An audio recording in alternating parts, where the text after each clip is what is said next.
Frankreich ist ein wahres Baumhausparadies. In keinem anderen Land gibt es so viele Baumhäuser wie in Frankreich. Hier finde ich bestimmt noch ein paar gute Ideen für mein eigenes Baumhaus. Das will ich im Dschungel von Costa Rica bauen. Einen Platz dafür habe ich schon gefunden. Das Holz für den Bau habe ich bereits 1987 gemeinsam mit dem Franzosen Roland Lalande gepflanzt. Jetzt ist es reif für die Ernte. Um zu lernen, wie aus dem Holz Baumhäuser gebaut werden, will ich mir Baumhäuser in aller Welt ansehen.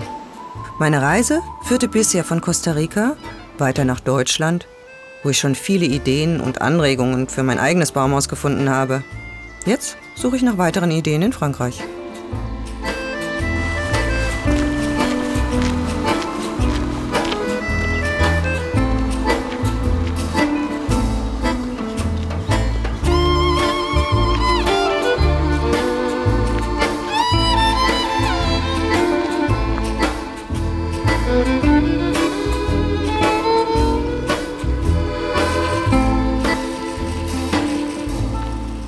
Meine Baumhaustour de France beginnt in der Nähe von Paris, am Château Graville. Im Schlossgarten hängen die Baumhäuser und werden an Feriengäste vermietet. In Deutschland eine Seltenheit, in Frankreich kein ungewöhnliches Konzept.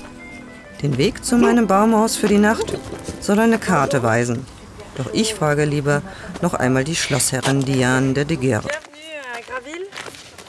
Und wo sind hier die Baumhäuser? Die sind hier, die Baumhäuser. Wo? Haha, Überraschung. Es gibt Notfallnummern, die Sie anrufen können, falls es ein Problem in den Baumhäusern gibt. Außerdem gibt es darunter eine Tafel mit den Unwetteraussichten von Météo France. Bei einer Windstärke von über 90 km/h darf keiner mehr in die Baumhäuser, weil es zu gefährlich ist. Heute ist zum Glück schönes Wetter und wir können in das Baumhaus rein. Das ist eine gute Nachricht.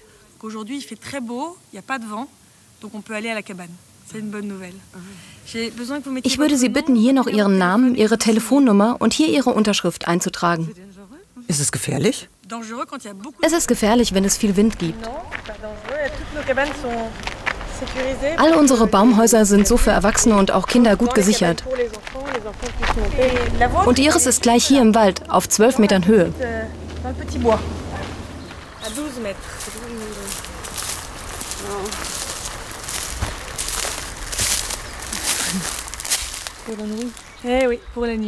Für heute Nacht geht's da hoch. Super schön, aber doch ein bisschen gefährlich. Nein, überhaupt nicht gefährlich. Warum heißt das überhaupt Marie Balzac? Warum Marie Balzac? Weil wir alle unsere Baumhäuser nach den Namen der ehemaligen Besitzer dieses Schlosses benannt haben und Marie Balzac war eine dieser Besitzerinnen im 15. Jahrhundert. Um daran zu erinnern, heißt dieses Baumhaus so.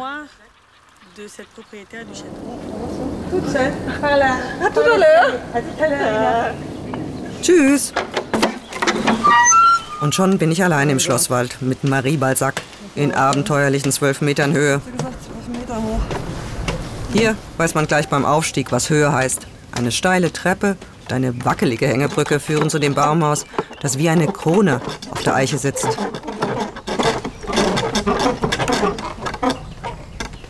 Nichts vergessen. Das wäre bei diesem Aufstieg auch mehr als ärgerlich.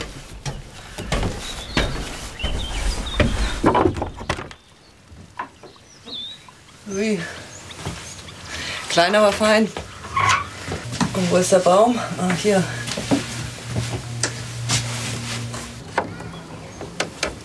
Oh, das ist ja schön hier.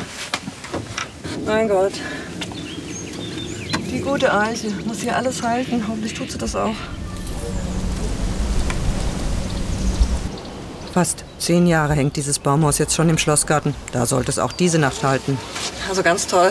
Hinter mir das Schloss in der Sonne jetzt. Das ist ja richtiger Baumhauswahnsinn. Und geht ganz schön runter. Sturm soll es heute zum Glück keinen geben. Mitten in der Nacht würde ich das Baumhaus auch wirklich ungern verlassen und hinab zum Schloss steigen. Da kann ich nur hoffen, dass die Wettervorhersage auch wirklich stimmt.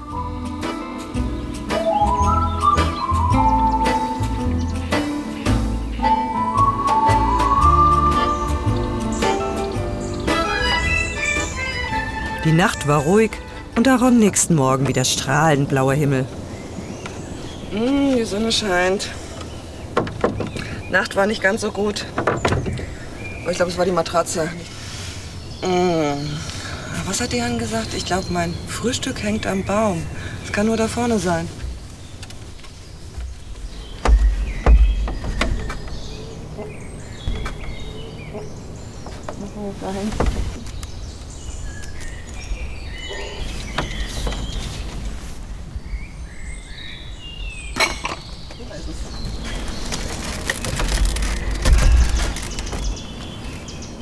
Oh, sieht das gut aus.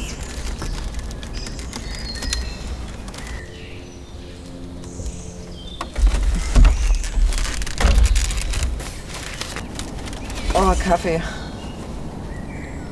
Ein frisches Brötchen.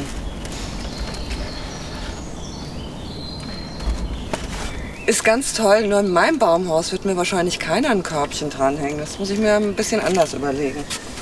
Ich werde jetzt mal frühstücken. Frische Croissants, sehr herrlich. Willkommen in Frankreich. Und die Sonne hier genießen.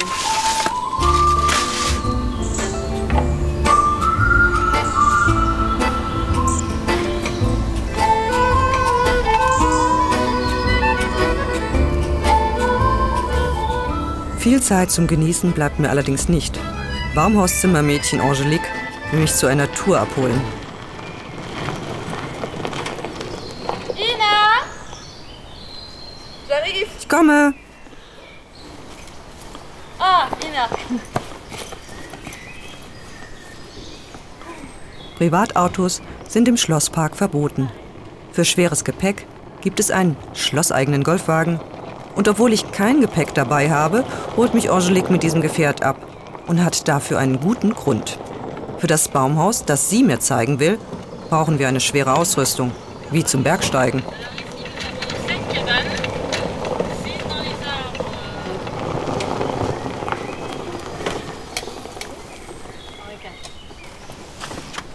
In die Arme von Henri IV wollen wir klettern, erklärt mir Angelique. Die Eiche, auf die das Baumhaus gebaut wurde, soll tatsächlich zu Zeiten Henrich IV., also vor mehr als 400 Jahren, schon dort gestanden haben. Der Weg dorthin erfordert allerdings etwas Mut.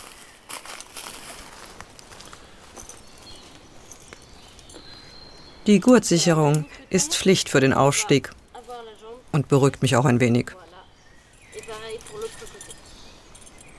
Angelique erklärt mir den Mechanismus, der dem Kletterer folgt, ihn im Notfall dennoch fixiert.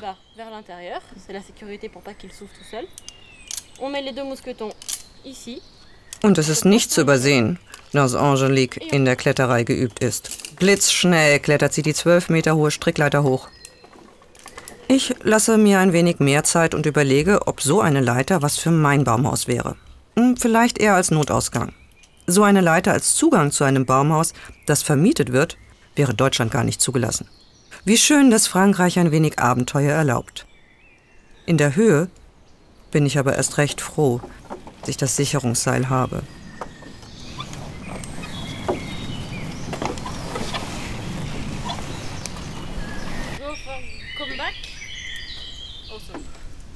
Oh, was ein Aufstieg. Angelique, machst du das jeden Tag? Ja, jeden Tag, ja. Bei Regen, bei Sonnenschein, bei Schnee, bei sehr heißem oder sehr kaltem Wetter. Wenn ein Gast da ist, zack, bin ich da und putze. Also ja, jeden Tag. Nur meine Kleidung ändert sich. Das ist sehr schön. Magst du dieses Baumhaus? Ja, das ist meine Lieblingshütte. Man muss ein bisschen Sport machen, um sie zu erreichen, aber es lohnt sich. Hier schaut man in Richtung Süden. Man kann den Sonnenaufgang und den Sonnenuntergang sehen. Es gibt hier alles und dieser Baum ist wirklich schön. Und schläfst du auch hier? Ich putze hier nur, schlafe aber nie hier. Können wir reingehen? Ja, natürlich. Gehen wir.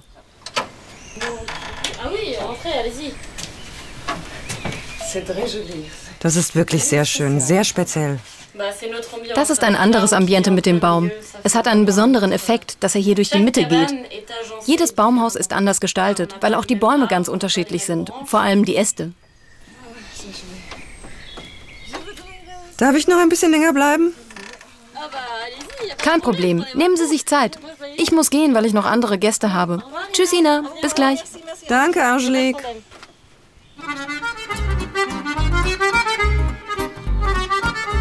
Meine Baumhaus-Tour de France führt weiter nach Süden, in die Region Cognac, zu einem anderen Schloss mit Baumhäusern im Garten, dem Château Ussine, ein Schloss voller Geheimnisse.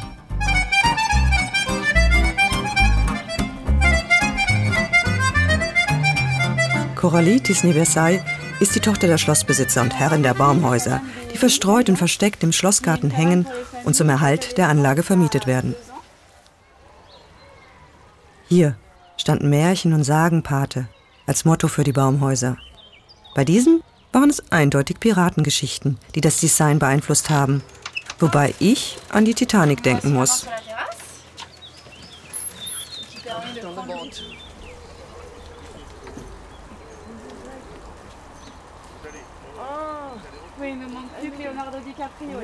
So ein Schiff in den Wipfeln würde eigentlich auch ganz gut nach Costa Rica passen.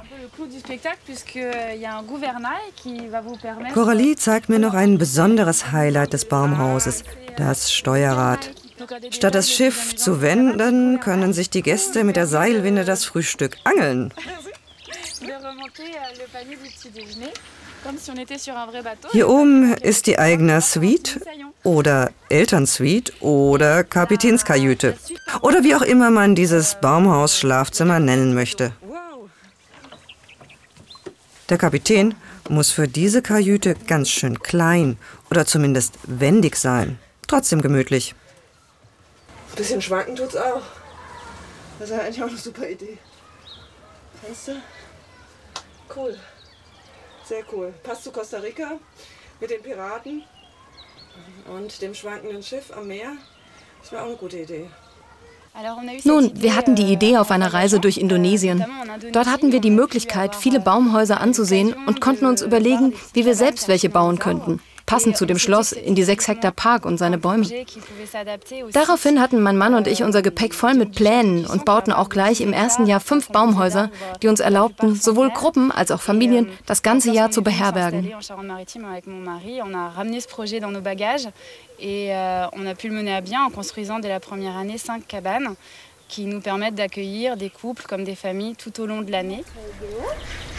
Abends gehört der Schlosspark den großen und kleinen Baumhausbewohnern, die hier ihre Kindheitsträume ausleben können.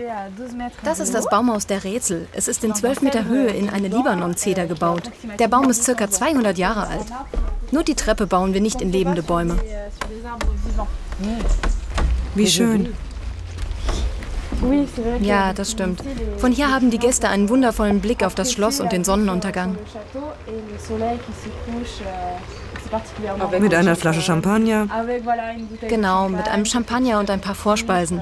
Die Gäste ruhen sich aus und wir servieren etwas zum abendlichen Blick aufs Schloss. Genug geschaut. Coralie führt mich noch in die 2. Etage des Baumhauses und erklärt die Konstruktion. Eine Kombination aus Stützen und Bau um die uralte Zeder. Coralie erklärt mir auch das Designkonzept dieses besonderen Baumhauses. Eine Hommage an die Architektur des Schlosses. Um das Schlossambiente zu erhalten, haben wir unseren Baumhausbauer gefragt, ob er diesen kleinen Turm hier oben hinzufügen kann. Das ist eine Referenz zum Schlossturm hier gegenüber. Man wollte wirklich mit dieser Symbiose zwischen dem Park, dem Schloss und diesem Baumhaus spielen.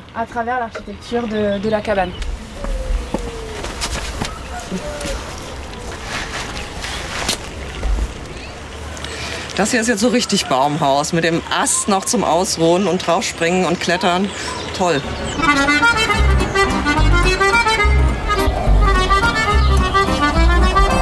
Meine Baumhaus-Tour de France ist hier oben in der Zeder noch längst nicht zu Ende.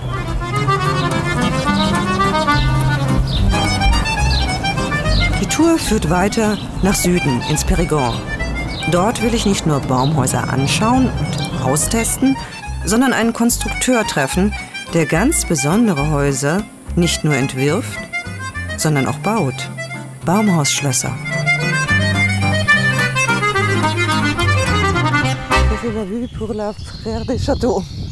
Rémy Becherel ist der Herr dieser einzigartigen Baumhäuser. Für ganz Frankreich baut er Wipfeldomizile, weshalb er seine eigenen gerne anders baut als die Konstruktionen für seine Kunden. Und auch er hat sich von der Umgebung inspirieren lassen. Auf dem Gelände stand einst tatsächlich ein Schloss. Von dem Schloss sind nicht einmal mehr die Grundmauern übrig geblieben. Aber den Burggraben gibt es noch.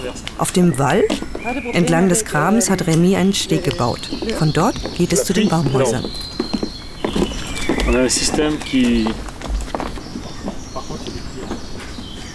Für die Konstruktion der ausgefallenen Wipfelbauten hat er eine Kombination aus Holzstützen und Befestigungen um den Baum herum gewählt. Kabel und Leitungen sind geschickt an der Unterseite der Bauten verborgen.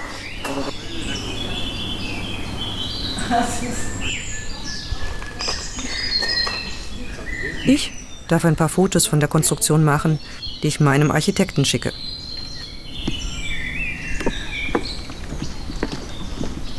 Von dem Steg führen Brücken zu den einzelnen Baumhausschlössern. Dieses ist sogar mit einer Küche ausgestattet. Der vorübergehende Schlossherr, der sich hier mit seiner Familie für ein paar Tage eingemietet hat, erlaubt einen Blick ins Innere. Das Baumhausschlösschen ist fast das ganze Jahr über ausgebucht und verspricht nicht nur romantisches Wipfelglück, sondern auch eine bequeme Herberge, die zu längerem Wohnen einlädt. Wow, la cuisine. C'est joli. C'est petit, mais... Klein, aber fein.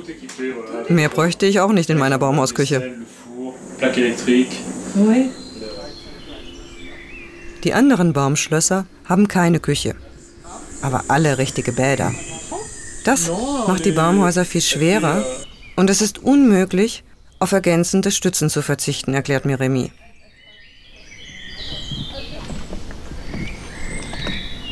In einem der Baumschlösschen wechseln gerade die Gäste und ich darf mich in Ruhe umschauen, solange ich die Zimmermädchen nicht bei der Arbeit störe.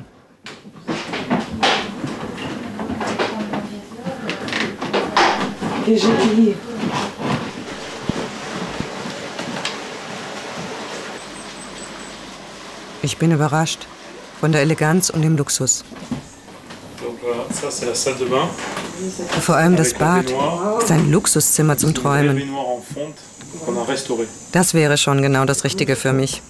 Wird aber im Dschungel von Costa Rica und mit meinen Mitteln kaum zu realisieren sein.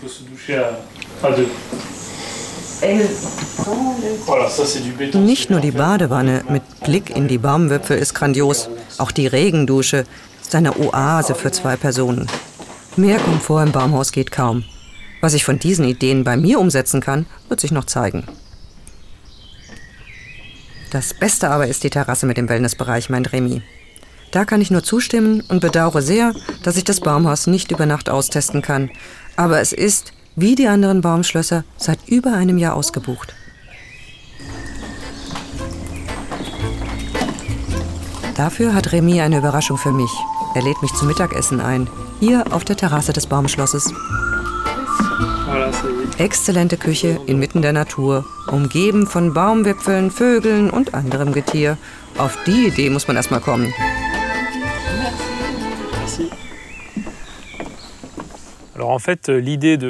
Also die Idee, die hinter dieser Baumhausarchitektur steckt, ist, an ein Schloss aus dem 16. Jahrhundert zu erinnern, das hier stand und niederbrannte. Wir haben die Baumhäuser dorthin gebaut, wo es einst stand und wollten mit dieser Architektur auch an die Geschichte erinnern.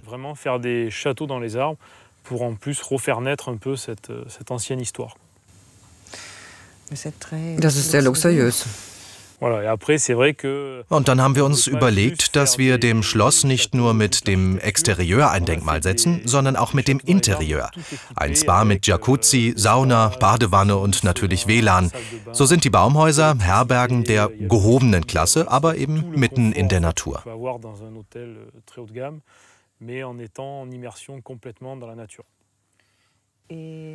Und das Essen bieten Sie mit an?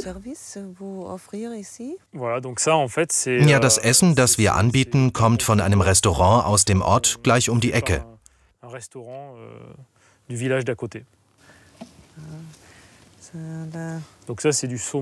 Das hier ist der Lachs für Sie und für mich die Foie Gras. Und ich habe das richtig verstanden, Sie haben kein eigenes Restaurant hier, sondern Sie bieten das Essen auf der Terrasse an, aber von einem anderen Restaurant. All diese Gerichte servieren wir den Gästen in die Baumhäuser, weil die meisten hier gar nicht raus wollen.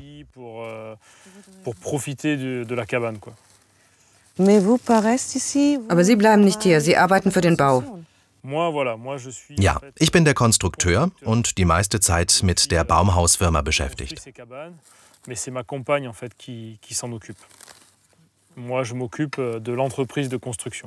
Bon appétit alors.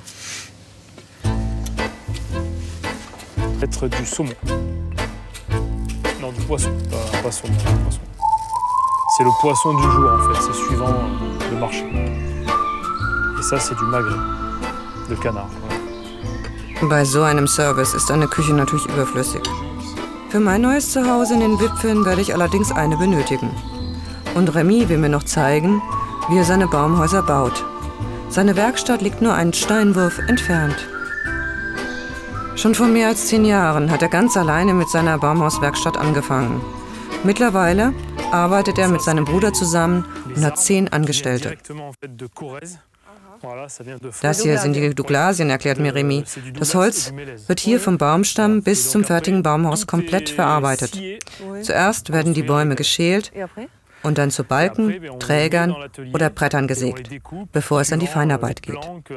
Auch die Rinde wird noch verarbeitet und das hier sind Baumhausstützen aus dem Kernholz. Die sehen ganz schön schwer aus. Gut 10 Tonnen, meint Remy.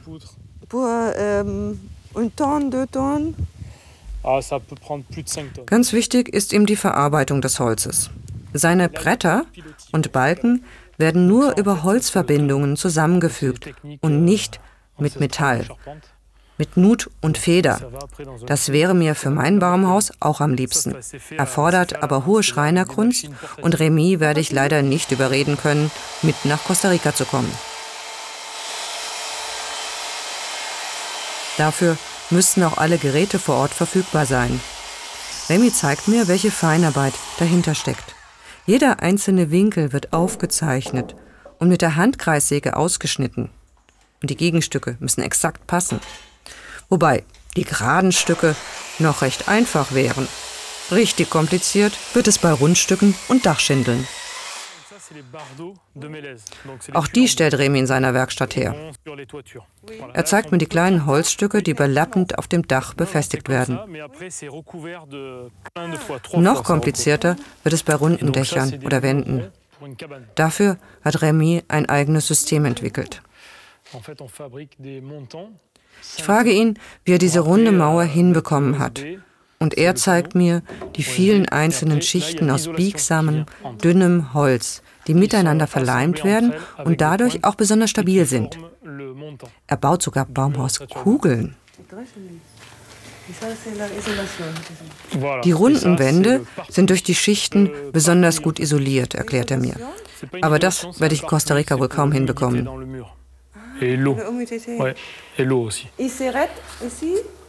Ob das so bleibt, will ich noch wissen.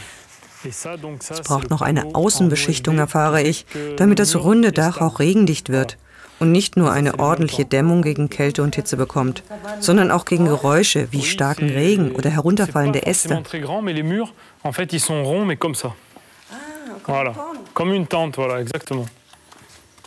Und für jede einzelne Mauer fertigt Remy eine exakte Bauzeichnung an.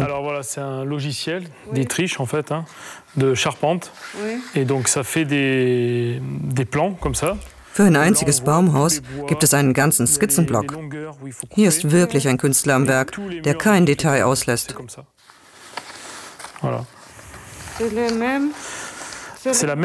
Selbst die Türen und Fenster entwirft und fertigt Remy in dieser Werkstatt. Und die sind natürlich schon exakt auf dem Plan verzeichnet.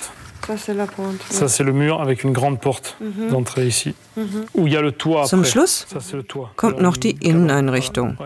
Auch dafür hat Remy eine eigene Werkstatt. Das hier ist unsere Tischlerei. Wir passen die Möbel dem Stil der jeweiligen Baumhäuser an. Diese Stühle hier sind für ein eher rustikales Baumhaus. Danach fertigen wir Möbel in einem ganz anderen Stil, für ein ganz modernes Baumhaus. Es kommt ganz darauf an, was der Kunde möchte. Donc si la personne elle veut un meuble plus moderne, on peut faire aussi plus moderne, ça dépend. Und die Baumhauskugeln, sind die hier? Nein, von den Baumhauskugeln haben wir keine einzige mehr hier. Wir bauen die vorab in Serie, da drüben. Aber jetzt haben wir sie alle verkauft. Die sind jetzt bei unseren Kunden, die die Baumhauskugeln vermieten. Beispielsweise in Moulins de la Jarousse, das ist von hier vom Atelier ungefähr 1,5 Stunden entfernt. Au Moulin de la Jarousse, c'est à 1h30 à peu près d'ici, de nos ateliers.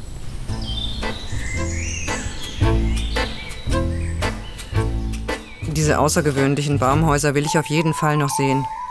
Meine Baumhaustour durch Frankreich geht also noch weiter. Zur Moulin de la Jarousse, wo mich Olivier Lou schon erwartet.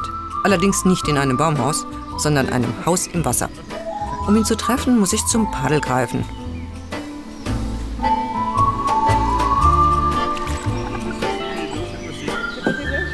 Moulin de la Jarousse ist eine Ferienanlage mit ganz unterschiedlichen, originellen Unterkünften.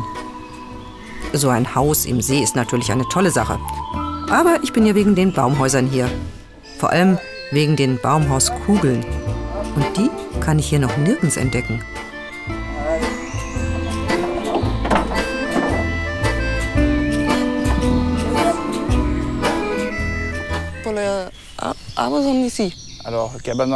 Also die Baumhäuser sind dort. Eines direkt gegenüber und viele andere sind oben auf dem Plateau. Und woher hatten Sie die Idee? Oh, das war nicht einfach. Eine Art Suche nach Antiquitäten oder wie ein Eichhörnchen auf Jagd. Und dann macht man es wie ein Eichhörnchen und baut Häuser in den Bäumen und setzt Eichhörnchen rein. Und danach ist es wie eine Droge, neue Baumhäuser mit neuen Ideen, neuen Thematiken, neuen Dekorationen zu bauen. Und dann hat man 10 Baumhäuser mit verschiedenen Formen auf seinem Grundstück. Oui. Voilà, que je vais vous inviter à découvrir au fur et à mesure sur la propriété. Et vous? C'est la première cabane, la cabane aux 3 chênes. Zu den Baumhäusern geht es wieder zurück. Olivier begleitete mich und zeigt mir das erste Baumhaus, mit dem hier alles anfing. Es ist zwar nicht besonders hoch, aber ausschließlich im Baum befestigt, oder besser gesagt in den Bäumen. 3 Eichen tragen es. Der Eingang ist oben am Hang. Das, habe ich gelernt, ist besonders praktisch, weil dann der Aufstieg nicht so steil ist.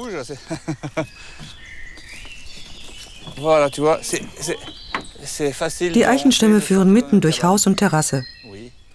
Der Blick über den See vis-à-vis von dem Seehaus ist trotz geringer Bodenhöhe traumhaft, erhaben. Von innen gibt es durch die gläserne Terrassentür den gleichen wunderbaren Blick auf den See. Es gibt sogar eine kleine Küche in dem Häuschen. Und ein Bad? Nein, kein Bad. Das gäbe es leider nicht. Auch kein fließendes Wasser. Dafür gibt es ein paar Meter weiter Sanitärblöcke. Die schweren Installationen scheinen wirklich nur bei Baumhäusern mit Stützen zu funktionieren. Oben ist das Schlafzimmer. Da muss ich natürlich auch noch einen Blick reinwerfen. Der dicke Eichenstamm führt auch hier direkt durch und durchs Dach. Ich will wissen, ob es auch dicht ist. Ja, natürlich. Das hat ja auch Remy gebaut. Hier ist ein Tisch um den Baum gebaut. Und das ist das Symbol der Baumhäuser. Ein Eichhörnchen. Das habe ich erfunden. Und das war der Anfang der Baumhäuser. Eine tolle Idee. Ja, das ist alles am Baum befestigt. Aber wir waren sehr vorsichtig dabei.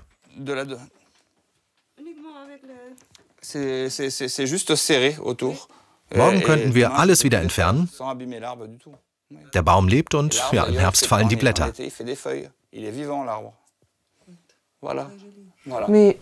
Aber wo sind jetzt die Baumhauskugeln? Oh, die sind alle da oben. Die Baumhauskugeln muss ich jetzt selber suchen.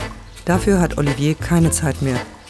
Wie die Gestirne am Himmel wären sie im Dach des Waldes verteilt. Aber für mich schwer zu finden, trotz des Lageplans. Mit diesem in der Hand finde ich die Kugeln vor lauter Baumhäuser nicht. Aber meine Inspirationsreise ist ja auch längst noch nicht zu Ende. Und ich muss mich endlich auch mit dem Material befassen, nicht nur mit dem Design. Meine Bäume sind schon erntereif. Aber was muss ich bei der Verarbeitung beachten? Wenn ich endlich die Baumhauskugeln gefunden habe, dann werde ich mich darum kümmern und nach Österreich fahren, das Land, das für die Holzkunst bekannt ist.